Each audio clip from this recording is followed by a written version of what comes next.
Hey guys, I'm Colwen. Yes, I did just go take a fat rip. What of it?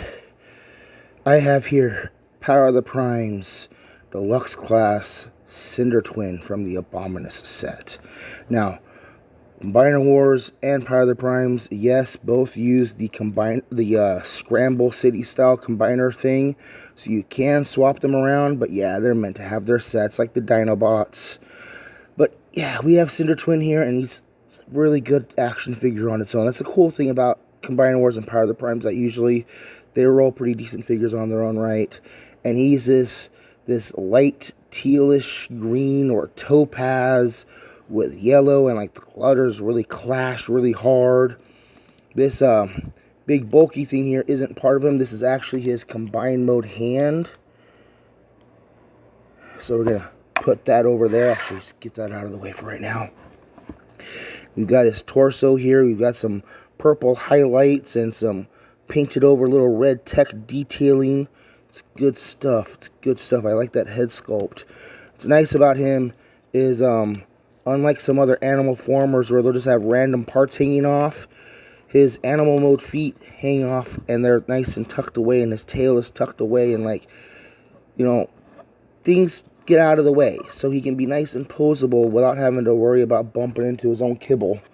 Let's bring in my comparisons. We've got film. Come on, man. Come on, man. Do we need to put you on the display stand? Is that what you're saying to me? You want me to start using that Spider-Man display stand with you? Oh man. So yeah, we've got Film Noir Spider-Man, Soda Can, Scourge, and Hubcap.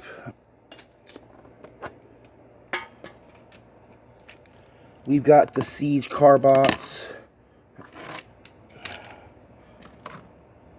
And I need to bring in his other friends. Let's bring in Cutthroat. Let's bring in, I don't know his name, but by the time I do this video, I will find out. And here is Blot. And we've got their leader and torso, Hungar.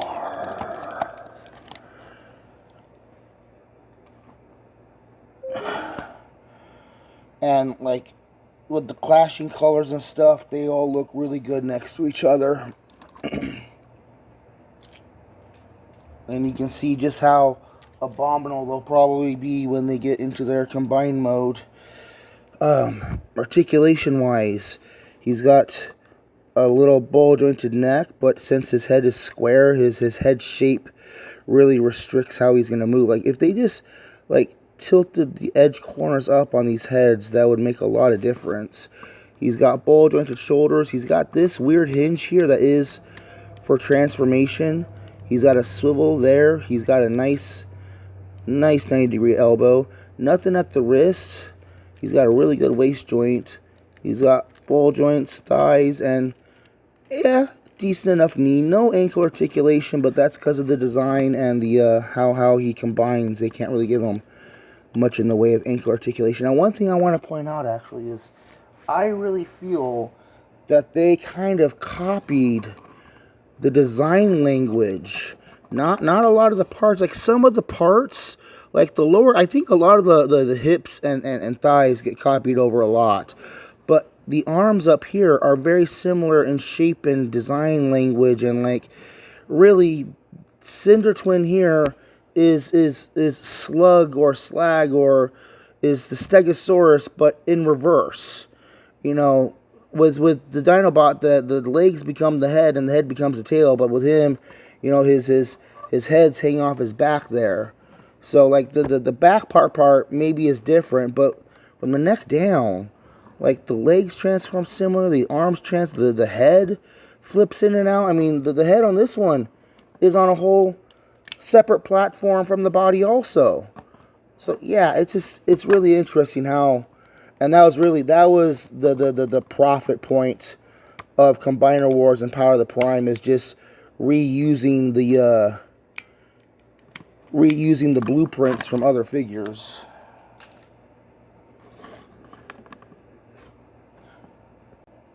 Okay, so let's go ahead and transform Sinnertwin here. Like I already said, he's got a very similar body to the Dinobot. You're going to come back here to his back legs. You're going to open up the back panels.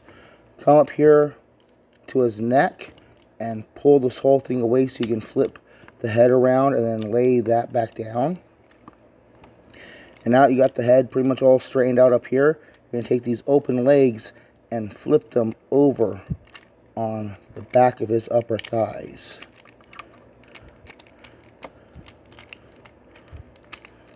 Yeah, kind of finagle things around, peg them together, and then this piece has to make sure that's laying flat.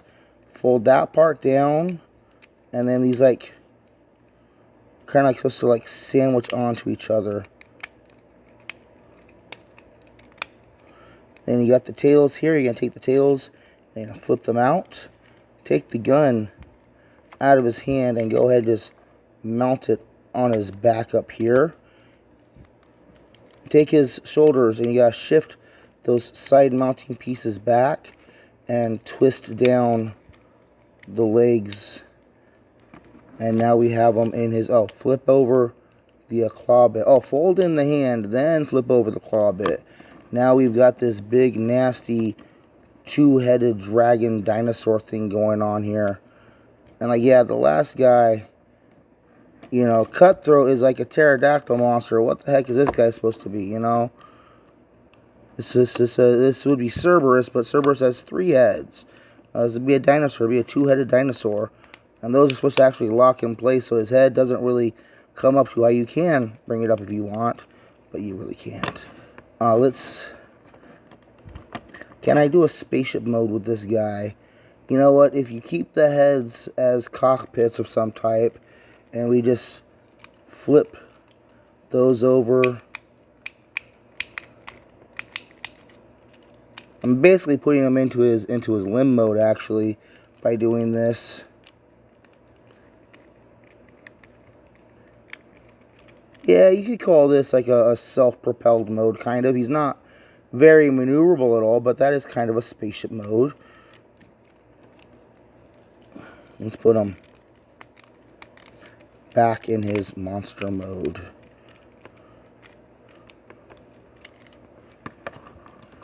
And let's try and stand him up as tall as he possibly can go. I will flip the tail around to kind of help balance him and get him up a little bit higher. There we go. Yeah, let's get him up on his hind legs kind of. He's got his tail between his legs basically. That's even more terrible. You know what? We're going to go with that. Have him lean forward a little bit because otherwise he will fall backwards. Let's bring over Film Noir Spider-Man. We've got Scourge. We've got Hubcap. And I've got Soda Can here.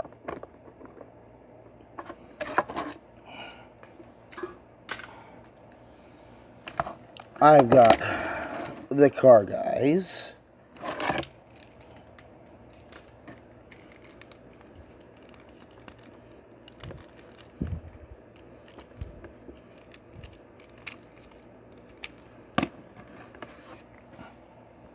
So let's go ahead and bring in all of Sinnertwin's friends. We've got Cutthroat here. We've got Blot here. We've got Ripper, Snapper. And we've got Hungar up over here. And, you know, they look like they don't belong, but in their bizarreness and their creatureness, like, they do make a good, fun-looking team, but just gonna cause havoc and mayhem and just, you know, great Decepticon idea. Sinnertwin here in his animal mode. He has the bull joints from his robot mode arms and the swivels and the elbows, and the back legs can move around a bit. So you can get him into some good, you know, rearing up poses. He's got bull joints for his heads, and his mouths do open up. Is he good on his own? Yeah, he's not a bad toy on his own, but like, unfortunately, finding him loose by himself isn't very common. And even though he was only 20 bucks back in 2017, he's now going for like 50 bucks on eBay, which is kind of ridiculous. If you can get him loose for about 25, 30 bucks, I would. But you might be better off getting him in a batch lot with the other guys, and we'll get into that price when we do the Abominus video. So, I'm Colwen. I've been talking about Transformers Power of the Prime's Sinnertwin here. All around a good figure, just can you swallow the price without going in on getting the entire set? You really should just get the entire set and do the whole Abominus thing on its own. So, yeah, thank you for watching. Bye-bye.